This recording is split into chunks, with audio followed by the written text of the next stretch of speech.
Above that?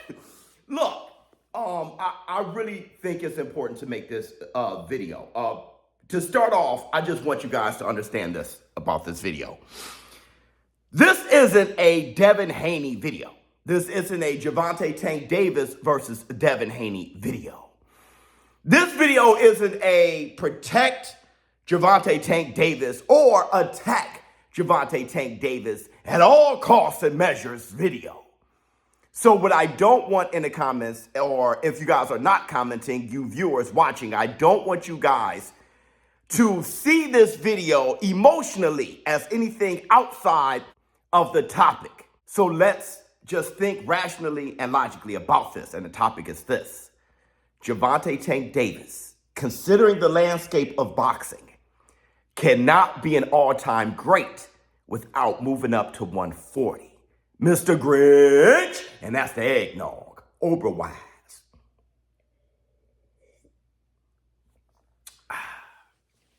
Look, let's just start with the first point. Can Gervonta Tank Davis move up to 140? Yes, he did it against Mario Barrios. Davis brought his power to 140. Right hand to the body by Barrios. Barrios. Davis unloads the left. Barrios a double. Dribbling him off the canvas numerous of times. So he's done it. Became champion there. But he didn't do it comfortably. That's why I was nervous. Like he's 140, so I wasn't trying to get caught too clean. I definitely was nervous the whole night because I didn't know if I catch him, would I hurt him, or if he catch me, will he hurt me? You know, he had on 8 ounces, and you know I was going up 2 weight classes. Are you surprised he got up? No, he's 140. That's right. He didn't complain about him physically. He complained about Mario Barrios' ability to absorb punches better. He's 140. His ability to be more threatening to Gervonta Tank Davis with his punching power. So Gervonta Tank Davis had to be more careful, naturally. So Gervonta Tank Davis wasn't as comfortable at 140 because of the resistance of Mario Barrios at 140, and that bothered him. So this is what I want to say about that. It's not going to be easy moving up and fighting bigger guys. Example, Lomachenko. There's a lot of people who consider Lomachenko as overhyped and all those things, but Lomachenko was unstoppable at the lower weight classes. When he went up to lightweight, that's when he struggled. There was more resistance there. Losing to the likes of Devin, the American Dream, Haney officially, and Teofimo Lopez. And many people see him as a hype job because of it. But he moved up there where he's not really his best against bigger guys. Another example, Floyd Mayweather. Floyd Mayweather, in my opinion, he was never really a welterweight, dominated at welterweight. He even fought north of welterweight at 154, never really making 154 himself, but he fought Cotto at 154, Oscar De La Hoya. He fought those guys where they were more durable, more resistant. Their punches hurt more, they carried more power, but skill paid the bills with Floyd. And Floyd didn't have what Tank has, the power to carry up. Pace every once in a while. Cotto just doesn't seem to have the power tonight. Another point I want to make, Tank Davis being 5'5", is he too small for 140? I can tell you this. Henry Armstrong was 5'5". And still world featherweight champion, Armstrong.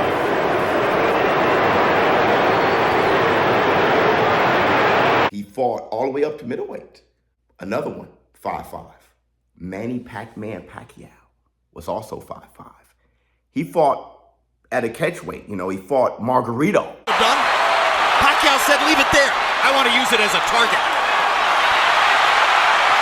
That's a fighter. Unbelievable machine. Manny Pacquiao made a career at welterweight. He was 5'5". The thing is about Henry Armstrong and Manny Pac-Man Pacquiao at 5'5", was that they didn't just have the skill set, they had the power to carry up. Those are two things we know Gervonta Tank Davis to have: the skill set and the power. Now let's talk about the landscape at 135. There's nothing there. All the heat and smoke is at 140. Shakur Stevenson is there, but can Shakur Stevenson and Tank be a fight that can be made? Listen to Calvin Ford, Tank Davis's trainer. Said, it wasn't entertaining. Does that maybe in your mind put him in the back of the line as far as, potential Tank opponents? Way how I look at it. If it doesn't make dollar sense, it doesn't make sense.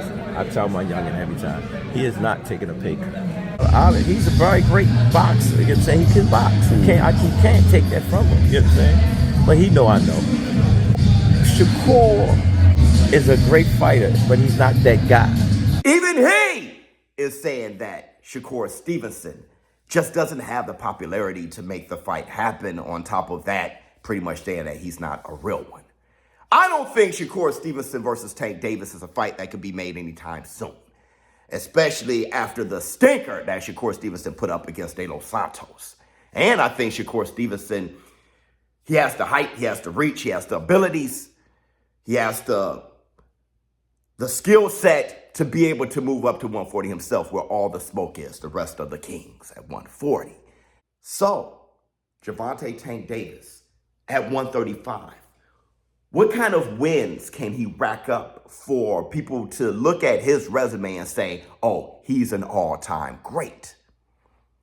This is what I want to say in conclusion. My personal opinion. I think Gervonta Tank Davis can beat them all. I think Gervonta Tank Davis can beat them all. I think he can beat Shakur Stevenson. I think he can beat Devin Haney. I think he can beat Teofimo Lopez. He's already beaten Ryan Garcia. I think that he is very likely the best one out of all of them. And I want to see it. I want to see him fight those guys. I think he's a great talent. And I am encouraging that Gervonta Tank Davis, in this career that he has the resume to show to the fans and the boxing world that he is the best one out of them all by fighting them. Not by us arguing their resumes, but by fighting them. And they are all at 140. Moving up to challenge yourself at a weight class that is not the most comfortable is what the great ones do. Hell, many fighters moved up to fight Tank Davis, that being of Leo Santa Cruz. And instead of us Gervonta Tank Davis fans arguing that Leo Santa Cruz was really a bigger guy and should have been in the ring with Tank Davis, maybe Tank Davis should show that he can have the integrity of guys who moved up, who fought him. Bottom line, in order for Gervonta Tank Davis to be considered an all-time great fighter, he's going to have to fight all-time great talent, potentially all-time great opponents. And though there were opportunities for Gervonta Tank Davis to take on Devin Haney at 135, Shakur Stevenson at 135, Teofimo Lopez at 135, Lomachenko at 135. It just didn't happen. So instead of looking at the past, let's move forward. Gervonta Tank Davis, the all-time great talent. What can happen for him to be considered an all-time great fighter? It is my position that he must move up to 140. Let me know how you feel in the comments below. ShowBizz the dope. I'm out.